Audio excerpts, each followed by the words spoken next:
Welcome to a very sped up episode of the Ballinesian Podcast here on the Polytickin Network. Thank you for tuning in. Samoans talking about sports. A Charger and a Raider fan are on a battery laptop time limit to give you the biggest games from week 4, which include the Chargers moving to 3-0. Or the biggest games from week 3 and some of the games from week 4, where we're going to see the Bears go to the Raiders in Las Vegas. The Chargers are traveling to New York to face the newly promoted Jackson Dart. First round pick is going to be taking over for Russell Wilson. So we'll get into some of that. First, we are here on the Polytickin Network. Thank you guys very much for tuning in. You can be watching this on the YouTube channel, TPN. Or you're listening to this on Apple Podcasts, Spotify, wherever it is. Thank you guys for tuning in. Make sure to check out the Polytickin Patreon, patreon.com/the Polytickin Podcast, to support us directly. $5 or more a month gets you an extra exclusive Patreon episode every week. We are also sponsored by Livasa Island Apparel. Make sure to check them out, livasaislandapparel.com, or on Instagram at le_vasa. Put on for the culture, catch the wave. Check them out. There's also a bunch of community works that they're doing in Modesto, California, 1331 Cascade Avenue. They're at the Via Dolorosa Church. They got food banks, neighborhood markets. So definitely tap into the Livasa page. Shout out Brother Eri, Brother Bode, everybody down there doing good things. Speaking of good things, the Chargers move to 3-0, undefeated. Okay, next topic. I'm excited. I know everyone's seen that game-winning or game-tying touchdown throw by Justin Herbert, escaping the pocket, stepping up, moving over to the left, and throwing a 3/4 arm bomb to Keenan Allen, who caught it with like almost one hand, versus Riley Moss with Moss draped all over him. It's just horrible defense. That's all that was. Was it horrible defense? Yeah. The defense that has the defensive player of the year. Like, I've seen kids at like AYF football games do stuff like that. Oh, don't do that. I was just at a game the other day and I seen a kid hop over two people, crawl under someone, catch a ball, run for a touchdown. So stuff like this. Yeah, bad defense. The Raider fan is here. So the Chargers and the Broncos in a tough defensive battle in week 3. And the Chargers are able to step out with a 23-20 win off a big throw by Justin Herbert, and then a clutch field goal drilled by Dicker the kicker, Cameron Dicker, who is a good win, man. Denver's supposed to be one of the top defensive teams in the league at the moment, so that's pretty big, especially for Justin Herbert making that throw, because it's supposed to be a running team. But so far, the last 2 games, Justin Herbert's proven that he's Justin Herbert, So a crazy amount of pass attempts for any of the Charger fans that expected this, or any of the NFL fans that expected this to just be another Jim Harbaugh, Greg Roman run offense. Justin Herbert, 28 of 47, 300 yards, and that big time touchdown. He also had a tipped pass for an interception.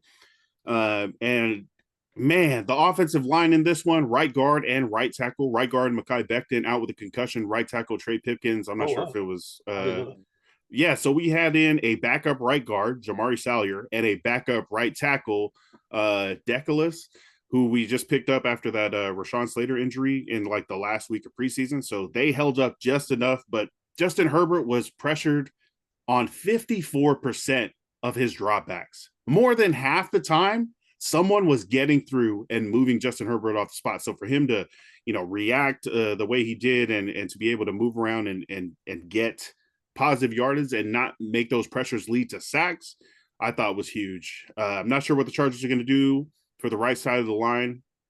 If Mekhi Becton is going to be able to clear concussion protocol, if Trey Pipkins is going to be back, or if they're just going to have to ride with that line. But Justin Herbert also hit 14 times and sacked 5 times. That's a lot. That's it.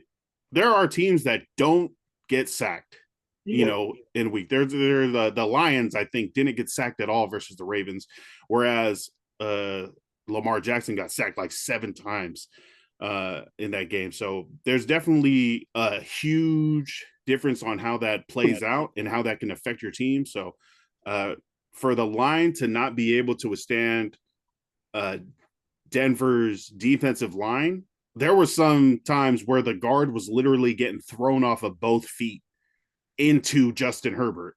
and Herbert had to like move around and do stuff like that. So something to watch out for the Chargers offensive line, and something to, really appreciate is Justin Herbert being able to kind of stepping up for pass protection. Yeah, but I mean, kind of contradictory to kind of a breakout game for Omarion Hampton, who man had 96 yards on the ground and a touchdown. So this guy, so Omarion Hampton had to step up because Najee Harris was in the backfield and had an Achilles injury. He is now out for the season.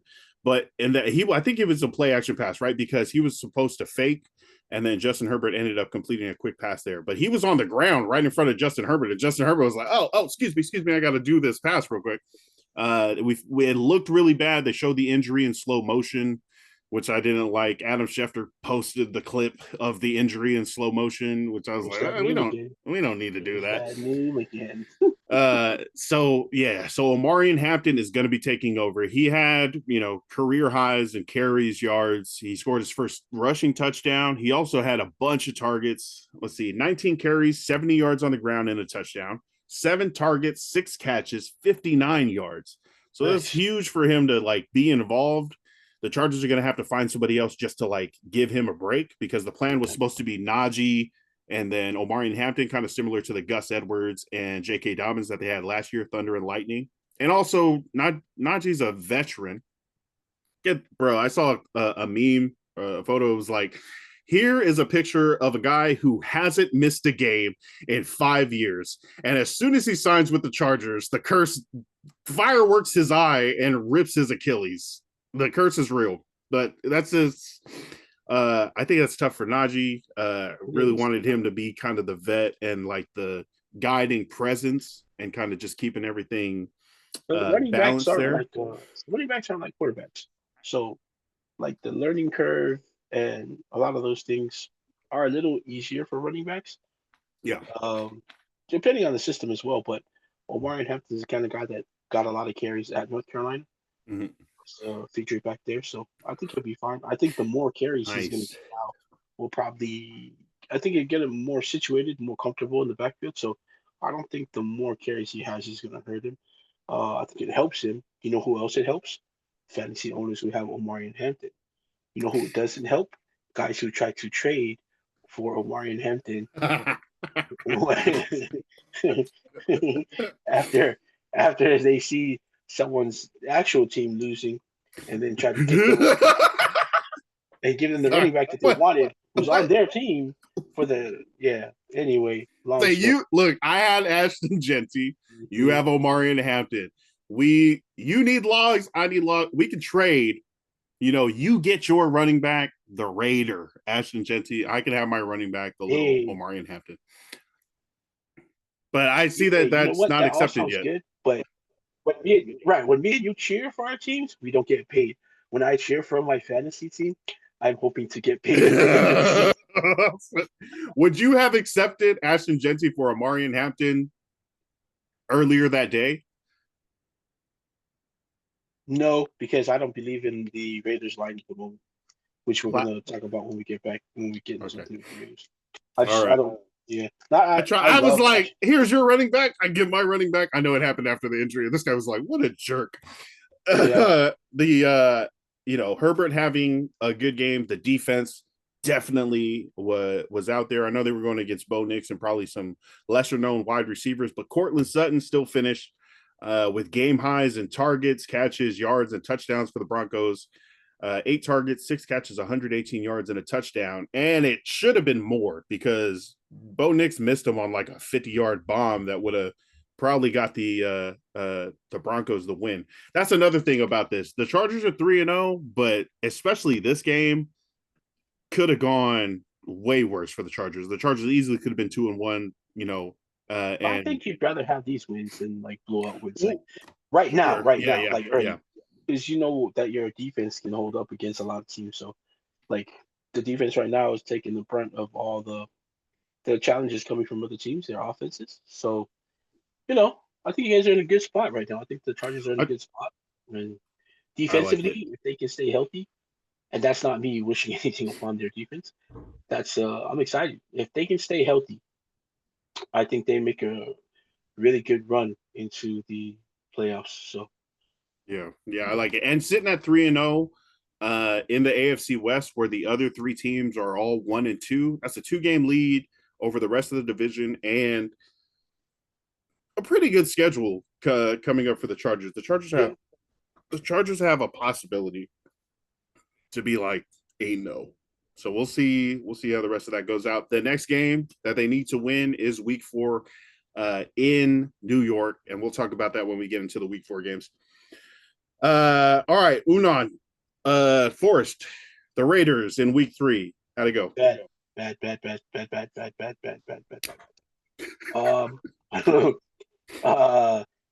They don't have cohesiveness on the line. I don't know if they need to go out and get new guys or what they have to do, but offensive line. Yeah, JPJ used to be the center. They moved him out to the right side. Dylan Parham plays left. They have at center they have Jordan Meredith. The reason they kind of moved Jordan Meredith, who was a very good right guard last year, not very good, but he was decent. They don't think he has the tools to be a guard. He's not as athletic as JPJ is. His arms are shorter. You know what I mean? He just they really view him as a center. So I think that's why they moved him over. And it's going to be hard to move him back because how do you tell people that you were wrong when you're the head coach or the offensive coordinator or the offensive line coach? How do you be like, no, you guys are right. You should have stayed at guard. We're moving back. So I think that's one of their problems now. It's like, well, how do we just like go back on what we said they were going to do? Also, JPJ, everybody's talking about moving back JPJ to center or moving back to the left guard. He's got to be on the field. He had, I think, concussion protocol, and he's had known head injuries since college. So right now, that's what he's dealing with. They think he's going to be back for this game, but that's pretty that's serious. So you don't want to be like, no, we're just going to play. So I'm looking at the box score. Geno Smith, 19 of 29, 289 and 3 touchdowns, no interceptions, sacked 5 times. And rushing, you had 28 carries for 93 yards as a team with a long of 18 from Ashton Genty. Where would you say the biggest problem with the line was? Was it allowing sacks or pressure or not, pushing, not getting a run? No push, man. And Dylan Parham out there sometimes looks like he's out of place. Like he had a lot of potential coming in when he was drafted. And every season it looked like he was getting a little better. And then now it just seems like he's doesn't know what he's doing out there. They brought in Kappa. You pay for what you get, you know what I mean? Or you get what you pay for. Sure. So Alex Kappa wasn't that great in Cincinnati either. And now that he's out over here with and I think it's I don't know if anybody's watched Moneyball besides me, but really good movie. It's about baseball. It's about getting guys who analytically do certain things great on the field. Not everything great, but if you get a bunch of guys who do certain things great, put them together, it's supposed to create this great, like if we're talking about the offensive line. Mm-hmm. I think that's what they were trying to do, but it's not working out. Chip Kelly's system also, in college, the hash marks are a little wider. So when you spread out your receivers and stuff like that in the system that Chip Kelly runs, it's a farther way for the safety and linebackers to run in and key in your running back. In the NFL, the hash marks are shorter. So closer together. Right. There's less room for Genty to move around. It's easier for them to come up and key in on the running game, not just Genty, whoever's running the ball. So that's another thing. I think he needs to adjust that. I don't think he needs to change the offense. I think his offense is great because you can see Geno has moments where he looks incredible, except for when he's on his back because you can't throw from your back. But yeah, just the offensive line. Everything else is good. The defense definitely has to get better in the backfield. They also need to create more pressure. It can't just be, again, Max Crosby all season long. They got some guys in there who look pretty good. They just got to do better, especially we got ran all over in that game. Uh, like, gosh, Jonah Laulu is third in sacks right now, behind like some of the top stars. He's got like I think he has 3 sacks, and the 4 people ahead of him have 3.5. So getting pressure on the quarterback, I mean, Max Crosby has help there, but stopping the run is where they're going to need to really step up. I mean, just if I went away with the consolation prize, it was great to see Marcus Mariota have a good game, and then after the game be emotional. If, gosh damn it, if you don't have 50 Marcus Mariotas on your team with his attitude, just how grateful he was to be playing again, you know, just the opportunity. And if you saw the interview after the game, how emotional he was just being out there with those guys. It's great to see. I think he does deserve uh, a chance to start in the NFL still. I think he still has that. I wish the Raiders would. I love Geno. Don't get me wrong, but before they got Geno, I wish they would have took a flyer on Mariota, Chip Kelly, Mariota back again together. That probably would have been cool. But other than that, the Raiders need to fix their line, both sides of the ball, Mhm. creating pressure on the defensive side and stopping the run, and just finding an identity on offense. So also, it's hard when your star player Brock Bowers isn't really getting touched. I don't know if it's because a lingering injury right now, Mhm. the leg thing, or people are maybe just keying in on him more now. But Trey Tucker though, bright spot. If you're a fantasy, don't believe the hype. Go out and get him. I think he's gonna Whoa! go out and get him. I think he's gonna be. I don't think he's gonna put up those great numbers every Right, game, right. but I do think he's gonna. After that, I think he might be one of those guys that Gino looks for in the offense now. Like, I can't find my main receiver. I'm gonna go look for Tucker now. Can't find Bowers. I'm gonna go look for Tucker now. Oh, like it's always gonna be his option there when he can't find those 2 guys. So Trey Tucker is available in 49% of Yahoo leagues. That is up 47% from where he was last week. He amen. had 9 targets, 8 catches, 145 yards, and 3 touchdowns. He See, is probably on your waiver wire. If you want to get him, you can. And then trade him to a Raider fan. Marcus Mariota, touchdown, rushing touchdown. He leads the team to a win while Jaden Daniels is out. Jaden Daniels, the sensational rookie quarterback from last year, with a knee injury, is day to day. They're not sure if he's going to play in week 4, but I went ahead and traded him away. I traded Jaden Daniels, who I took in the first round of a Superflex league, for Matthew Stafford and Justin Jefferson. I do not like that. I mean, I guess I'm going to say I don't like the injury uncertainty of Jaden Daniels, but, Matthew Stafford was getting epidurals in his spine this training camp. So he might also be hurt, but he's doing really good. Um, let's go over the West Coast team scores from week 3 before we go into our week 4 preview. I count the Steelers as a West Coast team, whereas an Islander team. The Steelers beat the Patriots 21-14 in New England. Aaron yeah, Rodgers, 2 touchdowns. Steelers forced 5 turnovers. The LA Rams almost beat the Philadelphia Eagles. Jordan Davis returned a Rams field goal attempt for a touchdown, 33-26. Raiders played the Commanders. Broncos played the Chargers. Seahawks, West Coast team, 44-13 versus the New Orleans Saints. And then you also have the 49ers, who survived the Arizona Cardinals in San Francisco 16-15. Any of those big surprises to you? I guess the Browns beat the Packers. That was a huge surprise from the opening window. it's a huge surprise. Um, I think not really a surprise, but just uh, like a home game was the Seattle game, just because New Orleans came out first game and scored like Mhm. what 50 or something like that. They were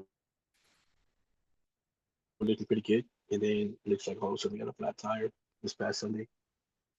Um, I think San Francisco looks dangerous again because, like you said, they survived, but like the Chargers, they're being powered by that defense, and so once the offense catches up, I think Frisco's going to be rolling. I don't Well, want them to, but they just lost Nick Bosa for the year. Nah, not So a big one. Just kidding. there have been injuries every week for San Francisco. So Yeah, we'll say yeah. they still are 3-0. They're still undefeated. We'll see how they get into it. Let's go into our games. The Bears are traveling to Las Vegas to face the Raiders in week 4. When we did our schedule release episode and we went through each of these games, yeah, we did our crazy predictions, but we also looked at some of the games to be like, oh, this could be an important game, right? The Chicago Bears coming off a win versus who they played 31-14 versus Dallas. We know Dallas has a bad defense, so be able to put 31 points on them. Maybe we don't think that's a big deal, but the Raiders, 1-2, are either going to be 2-2 or 1-3 after this game. This is a winnable game for the Raiders. Are there? I can pull up the what you call the stat line. Oh my gosh, what is it called? The freaking spread. Okay, the Raiders are a 1.5 point favorite. All right, that's not a lot, but the Raiders are a 1.5 point favorite. Yeah, I know a lot of people probably thinking after the game that Caleb Williams just had and the win over Dallas. I'm pretty sure a lot of people are wondering why why Las Vegas is up even by the point, but You guys are at home. So I think it's 3 points if you're at home. Yeah. So on a neutral field, they think that the Bears would win by 1.5. But since you guys are at home, the home field advantage goes to the Raiders, being Bears 1.5. They're coming in with momentum. Caleb Williams again is doing Caleb Williams things, which is good for the league. I think having a good Caleb Williams out there, or just an exciting guy out there making plays with his legs, or like the juking and jiving as they were saying on one of the channels the other day. I was like, no. Juking and jiving. You're jiving, huh? Right. It's a jive juke. Take it easy there, commentators. What would you say is the Raiders' defense number one priority in stopping the Bears and winning this game? Making sure that he stays in the pocket. Yes, he's a good keep the quarterback Caleb Williams in the pocket. Because even if he doesn't run, if he gets outside of the pocket, he can create. It gives time also for the receivers to be creative. If if the play is broken and they can find their own routes, they'll find those little spots in there. So if they can keep him contained, get some pressure on him, that'd be the big thing. Damn.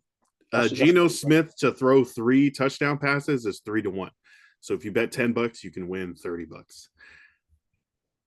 Oh, I like it. I like it. Put the whole 100 on it. Put 100 on it. Win 300. I'm pulling these spreads and lines off of DraftKings, which is what I use personally. We don't get sponsored by them. We should. If we're gonna do it. Great. Not yet. Yeah. All right. So Raiders hosting the Bears. What is your prediction? Not necessarily on a win or point total, but how this game is going to play out. I think the Raiders are going to go back in. I think there's been a lot of talk about really just getting Genty started. I hate to hear all this bus talk, not just because he's a Raiders running back, but he's a young player. It's only 3 games into his rookie season. Has a horrible line. That's to back it up, of course. The yards after tackle is amazing, but to hear guys like Ryan Clark get out there and, oh my gosh, irritating. But I think what is Ryan Clark saying? That he doesn't have that spark, that it. Oh, Genty doesn't have that spark? Yeah, come on. He doesn't have that it factor that makes guys great. That's what he's. I was like, bro. Anyway, I think that's way too early to say that. Yeah, exactly. If they can get their starting 5 that they had the first game, because they haven't had that continuity or whatever it is, continuity on the line. Continuity. Had that. Yeah. I got you. Nice. I'm sick, guys, but I'm also sick. My brain is tired. Yeah, but I'm also dumb, so don't hold it against me. If they have those 5 guys out there together, I think the line's going to be a little better. I think the running should be better. He's had moments like he had an 18-yard run, so it's not like he can't do it. We've seen him run over several people when he's one-on-one with guys, so we know he can run the ball. I think they got to get that started to make Geno even better. Because Geno's been throwing touchdowns. Great to see. I think Brock Bowers breaks out in this game. I think they're gonna emphasize getting the ball to Bowers this game. Try to get who do the Bears have inside? Noah Sewell. They do. Noah Sewell is going to be having a linebacker coverage. I feel like the Bears have been missing Jalen Johnson, who is one of their top corners. So might be some Geno time. Definitely Brock Bowers with that knee injury. This fool, after he got injured in the first week, was like, I'm okay. Don't worry about it, guys. And then Pete Carroll, even Pete Carroll was like, we'll see. Yeah. And Pete Carroll has, I feel like, historically been very positive or very optimistic on injuries. Right. Like, yeah.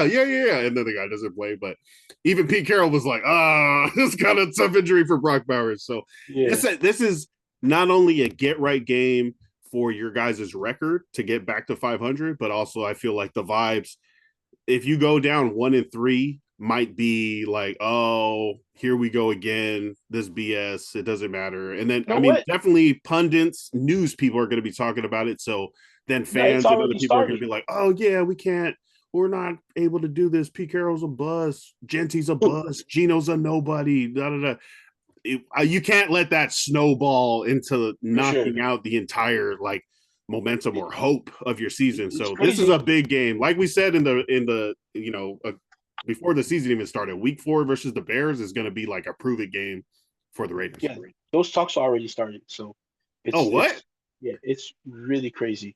Some people were questioning whether or not Pete Carroll has lost the locker room. There's fans on Twitter talking about, here we go again. Like, no, every time my hopes get out, I was like, bro, it is the third game. And if you guys thought that Pete Carroll was going to come in and automatically make things like, if you thought they were going to look like the Chiefs from 3 years ago, why are you watching football? Go away. Go watch exactly. I don't like your unrealistic expectations. Go watch pickleball or something, Well, the same thing happened last year with the Chargers. Everyone was like, Jim Harbaugh's here. Now it's going to turn around real quick. And every time a win happened last year, it was like, see? But then every time a loss happened, it was like, it's Jim Harbaugh. Right. It's Jim Harbaugh versus the Chargers curse, and the Chargers curse is undefeated. So, hopefully the Raiders get they got to get on track. Yeah, Raiders got to get on track here, get back to 500, and then there's a big schedule after that for the Raiders. All right, also in week 4, the Chargers are traveling to New York. West Coast team going to the East Coast team to play the Giants, who just fired Russell Wilson. Well, they benched him. But they're bringing in their first-round rookie quarterback, Jackson Dart, out of Ole Miss and USC. Jackson Dart played at USC. He did. To be the starter now. I messaged the group chat and I was like, hey guys, I parlayed after watching Sunday Night Football when the Giants were playing the Chiefs and just got wrecked. I was like, the Chargers are playing that Giants team next week. Let me go put some money on it. And now that they've changed the quarterback, I'm starting to have some concerns, even though it's a rookie quarterback. Just the possibility of something crazy happening in this crazy game of football kind of makes me worried. What do you think? Same Giants team, new quarterback. Yeah. He might be able to get the ball to Neighbors a little better, but that's hard to see because we saw Russell Wilson target Neighbors in the second game of the season and was hitting them. Like, man, they had yards. Ball. Russ was back. So, other than that, maybe Jackson Dart can run a little better, but can the rest of the team do the things that they need to do? No, the Giants are still the Giants. So, if you're from New York, your team suck, bro. I am hoping that the Chargers defense, and again, it's a 3-0 Chargers versus the 0-3 Giants. The Giants are going through a quarterback change. Their quarterback is their coach is trying to save his job by bringing in Jackson Dart. That's exactly what I thought too, because it's like, really? You're going to start the rookie right now? You could have started him at the beginning of the season, but now that everybody's calling you for it, you're trying to save your job, and now you're going to put him in. So the defenses that this rookie quarterback is going to have to go up to is crazy. It's the Chargers. I think they get the Saints after, and then the Eagles, somebody else, and then the Eagles again. I'm like, why are you feasting this child to the freaking best defenses in the NFL? Yeah, I put the Chargers in there. It's now 6.5-point spread. People are buying on the Chargers, but just having that rookie quarterback. Another thing is you don't have tape on them. There's 15 years. Well, I guess there's 13 years of tape on Russell Wilson since he came into the league. There's like 3 preseason games of tape on Jackson Dart. So what to expect is going to be hard to figure out. You're just going to have to play the weapons instead of the quarterback. Of course, you have his college tape, and like you said, more athletic, a younger guy, probably slings it out a little different on the throwing motion and where he wants to throw it. Russell Wilson, it's all sideline. It's all bombs. It's never over the middle. If Jackson Dart can go over the middle, maybe that changes something up for the Giants. But I'm hoping the Chargers defense that has been able to limit Mahomes, limit 3-touchdown Geno, limit Bo Nix, Cortland Sutton, and them to get wins can do the same versus these Giants and make the rookie quarterback look like a rookie. And I need it to be under 45 points. Also, I need both of those things to happen. Chargers to win by more than 6, and the score to not be crazy. So I'm looking for like a 27-10. 27-10. I would like a lot. I think that's possible. I'm liking it. All right. Let's see what else we got. In week 4, the Philadelphia Eagles, undefeated, go to the Tampa Bay Buccaneers, undefeated. Philadelphia in Tampa Bay is still favored by 3.5 points. The Eagles last week slipped away with that win when the Rams did not make the last-second field goal. The Bucs got a last-second win with Baker Mayfield pulling it out, 29-27 versus the Jets. The Jets who were playing Tyrod Taylor, but probably just as good as Justin Fields. I was thinking the backup quarterback is in, so you should do better, but Tyrod Taylor's still pretty good. Baker Mayfield, 6th in QBR in the entire league. That's more than Jalen Hurts. That's ahead of Justin Herbert, Caleb Williams, Jordan Love. Baker Mayfield is winning games, right? And being that leader and being tough. So you love to see that. But who do you have here just off the top? Eagles at Buccaneers. Man, I like Philly. Philly still, they don't do anything different, So I think their game plan's still the same, and it's been working. They're going to go in there. They're going to try to overpower these guys on both sides of the line, which they've been able to do all season long, even though we're only 3 games in. The 3 games in, they have been playing. Both lines just look so dominant, and they've got guys on both sides of the line that are just Mailata, who's powering over everybody, Jordan Davis on the other side, the criminal next to Jordan Davis. Both guys just, So I like Philly. They're going to do what they do.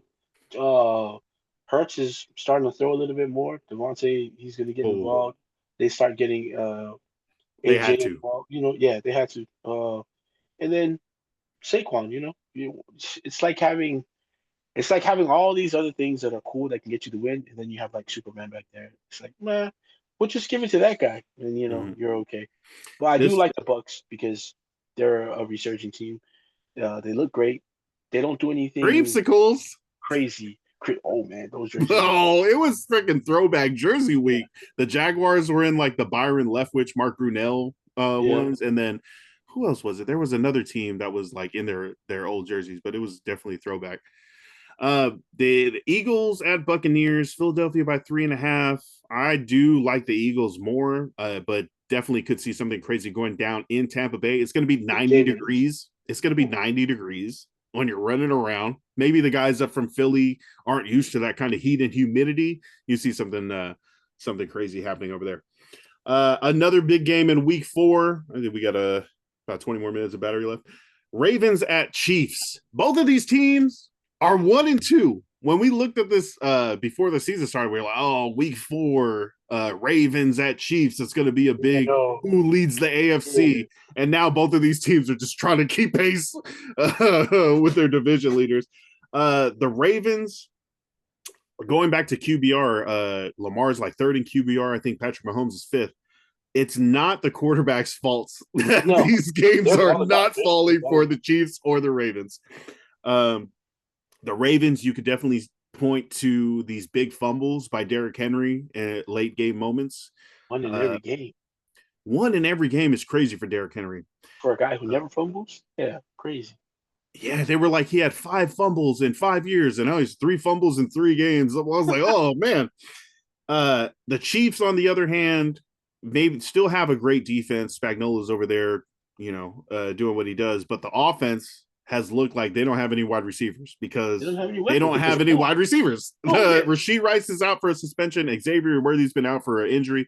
Rookie Jalen Royals has been out for an injury. So all they've had is Hollywood Brown, who got dinged up, I think, after in the week 2 and week 3, and then Travis, the freaking corpse of Travis Kelce. This guy is being taken off the field in important spots. I think it's kind of sad, but I don't mind. Ravens at Chiefs. This is going to be a 125 game on CBS, and Baltimore is favored in Kansas City by 2.5 points. I think they're better defensively, and when you have a guy like Henry back there, minus the fumble, of course, it's only one every game. If he can get that fumble out early, you know what I mean? Keep handing it to him. Maybe just get it over with in the first quarter. Right. Yeah, and then, Lamar's Lamar. He's going to do what he does, but I think having Derrick Henry back there in an all-out, fight of a game gives you so much advantage because, you just give him the ball. If he's getting 3 yards of carry, 4 yards of carry here and there, perfect for your team. And I just think the Chiefs are, I don't know if they're old in age. I think maybe they just need to switch a lot of things up because they don't have much change from last season, a couple seasons ago, here and there. Maybe they do need to break it up, and maybe it's time not really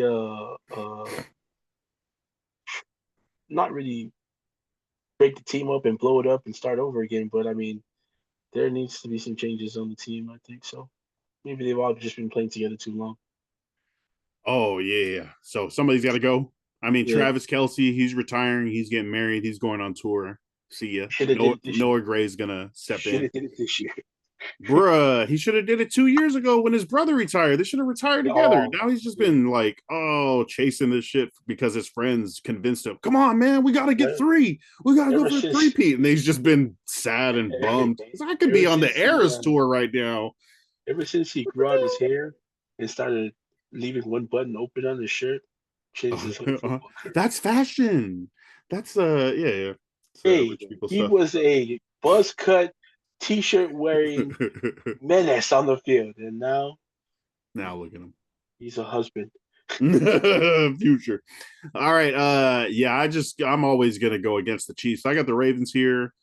At Arrowhead Stadium, and I'm hoping Lamar can quickly figure out these blitzes that Spagnuolo sends and just eats them up. Mark Andrews returned from the grave. I think he had 2 touchdowns. I need a really big game from Lamar. I'm 3-0 in that league. What's up, Will? I got the Puka Nacua record 1-2 right now. We're working on getting it up to Emmitt Smith next week. I got some crazy trades being thrown at me in that league as well. People are crazy right now, and then they're lowballing you. Definitely, and then people make the league fun because I don't want to trade some of my best players. What's wrong with you? You definitely should not do that. I always felt like it was the guys at the top that could kind of pick on the lower guys, right? So if you're a 3-0 and you're looking at somebody that's 0-3, everybody at the bottom needs. Yeah, so they're like, I'm willing to give you Derrick Henry for 2 or 3, starters that might get better or something like that. So as the 3-0 top of the league person, I don't think you should be. Definitely don't be accepting. I got Caleb Williams on my bench, so I might have to wheel and deal Caleb Williams because he did put up 29 last week. Yeah, I feel like we always try to trade our bench guys, right?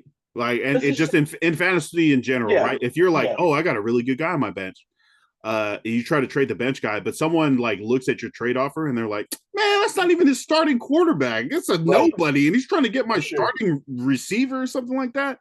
So I've started thinking, what if I trade my starter? So I'm like, okay, I got Daniel Jones, but what if I trade Jaden Daniels? Here, go, get out of here, get out of your injury, guys. So now, but I feel like that gets me in trouble in fantasy because I'm trading away. I'm traumatized from last year. I dropped Chase Brown the week before he became a starter, and I lost in all my leagues. We didn't know that he was going to become a starter. I just needed to hold on for one more week, and I was like, nah, Zach Moss is gonna. silly Billy, as Nora called you yesterday. Silly Billy. Uncle, you're a silly Billy. If you guys haven't, go pick up Christian Kirk. That's advice from me and my niece, nor me, the silly Billy. We want you guys to go pick up Christian Kirk. He's gonna rip it this week for the Texans. Wide receiver for the Texans. Okay. All right. And our last game before we do shout outs and get out of here. Checking the battery percentage. 20%. All right. Sunday night football. Sunday night football on NBC is a revenge game that I'm sure a lot of people will be tuned in. The Green Bay Packers travel down south to the Dallas Cowboys. The Green Bay Packers are favored by 6.5 points. Over under is 47, so it should be a pretty good game. But as we know, one of the biggest trades happened before the season, and that was perennial all-pro edge rusher linebacker Micah Parsons getting into a negotiation hiccup, mess up with Jerry Jones and being traded to the Green Bay Packers for 2 first-round picks and defensive tackle Kenny Clark. Kenny Clark's the hamburger.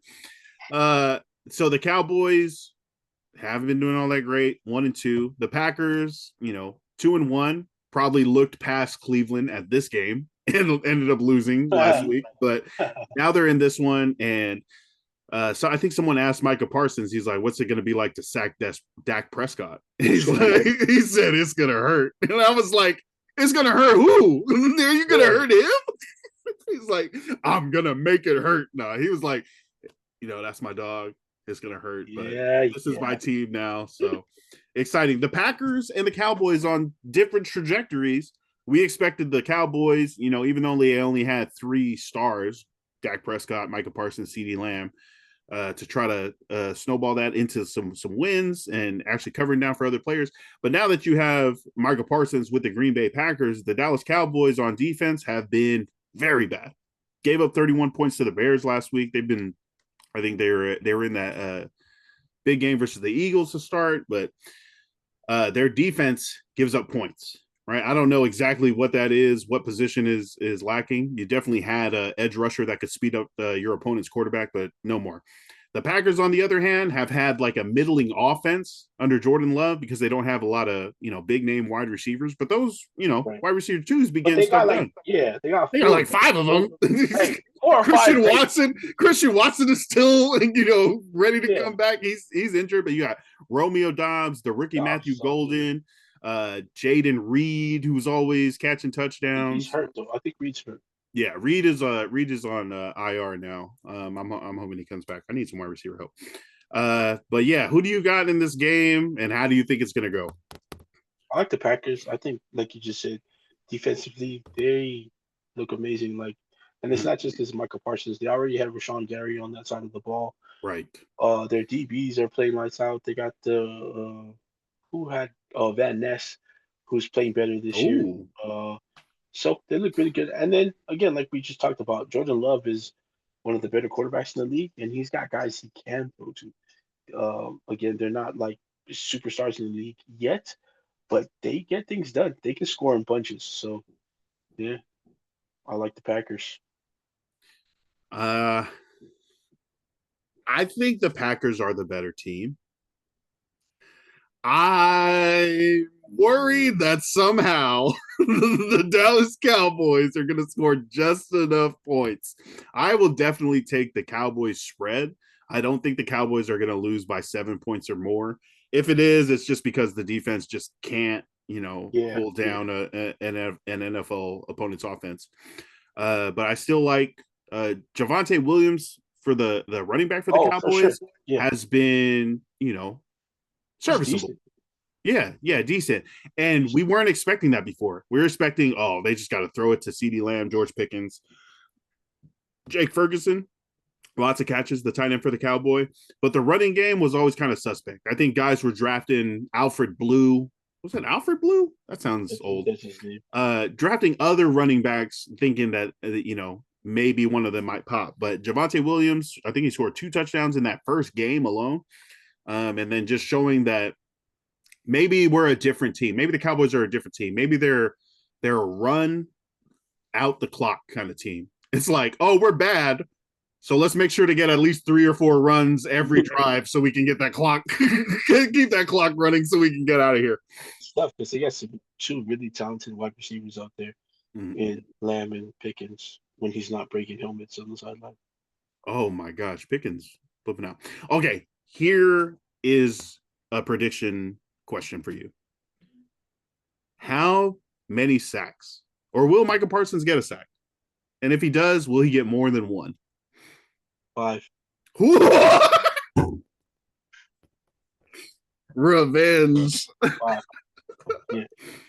Oh man. All right. There you go. We're those are the games we're gonna be watching. The Chargers heading over to the Giants, the Raiders hosting the Bears, and then a bunch of other ones, including freaking Ravens at Chiefs. I'm watching that, and then Packers at Cowboys for Sunday Night Football for sure. Monday Night Football is doing 2 games this week. Jets at Dolphins, Bengals at Broncos. Yeah, I was like, again? But this time, they're not lined up consecutively. Oh, they're simultaneous. They're doing 4:15 start, 5:15 start, so that they're kind of overlapped. Yeah, and I get the you can watch both of them, but it was also like I think the way that ESPN grabs these games is like, oh, if this game is bad, you can watch the other game, right? So Jets at Dolphins, 0-3 versus 0-3. You just wait an hour and we'll get the other game going for you. Right. Or if you pay for this game, you can pay for the other one too. Bro, I'm not trying to pay for any games. I'm canceling all my stuff. I canceled Hulu, Netflix, Disney Plus. Oh, Nora's pissed. What else? ABC Mouse. I'm trying to cancel everything, bro. I'm trying to get this money right. And everything's free. I'm going to cancel my cable. That's what it is. Xfinity is like $150, $200 a month. I don't need that. I just need the internet. Yes, you do. I know. Sammy's like, it's the middle of football season. How are you going to go without NFL Network and ESPN 1 and 2 and 3 and 8? I don't know, but let's make it happen. I'm tired of being charged by these companies. Any shout outs or last points before we go? No, man. We shout out to my niece Leofa. We celebrated her baby shower here at the house on Sunday. She's gonna have twins. We're excited. It's my younger sister's twins. Yeah, she's having twins. So nice. We're excited. I was able to take some shots for them. Yeah, man. Hey, shout out to Seth, man, because I'm on this whole Pokemon journey right now. And I'm glad that I get to share it with you guys, of course, too, but like Seth, because Seth's a big collector. And for me, I'm just having fun. A lot of people are like, do you do it for the money or do you like play? I was like, actually, I just like opening the packs. It's fun picking out this stuff and learning about the value, of course. If I'm lying to you, it's not in the back of my head. Of course, you can pull a card that's like $400, but the fun of pulling these and finding these things is cool. Community is cool. Shout out to the Pokemon community. Shout out to you, man, for always, like you said, man, you're trying to get right. Starting to please have Nora pick one of them. Don't cancel them. Have Nora pick one. Maybe Netflix. Their shows are a little bit better than the other ones. Shout out to you, man, because you're always trying to be better, man. That's a lot to say. There's people out here who just like don't even make an effort. You know what I mean? And it's not like you're trying to get better to be like a millionaire or just to be like popular or to go viral or all the things that you hear these days. You're just trying to be better for you, for Nora, and for Sammy. So shout out to you, man. Shout out to you. Lots of work to do. Lots of failings, but also lots of opportunity. Always work to do, man. I think that's just parenting, I guess. This is my first kid. I don't know. Anyone that has a kid, I'm always like, how did you do it? What is it? Like my dentist yesterday, he was like, how was your summer? And I was like, I'm just trying to put the kids in as many Parks and Recs classes as possible. Get them tired. But shout out to the baby. Shout out to you. Appreciate you being on for this. Thanks to everyone listening. Appreciate you guys for tapping in all the way to the end. Some real ones. Shout out to y'all. Shout out again, Levasa Island Apparel. Make sure you go check them out, www.levasaislandapparel.com, or catch them on Instagram, le_Vasa. Shout out to brother E-Rye. Get you a hoodie for the.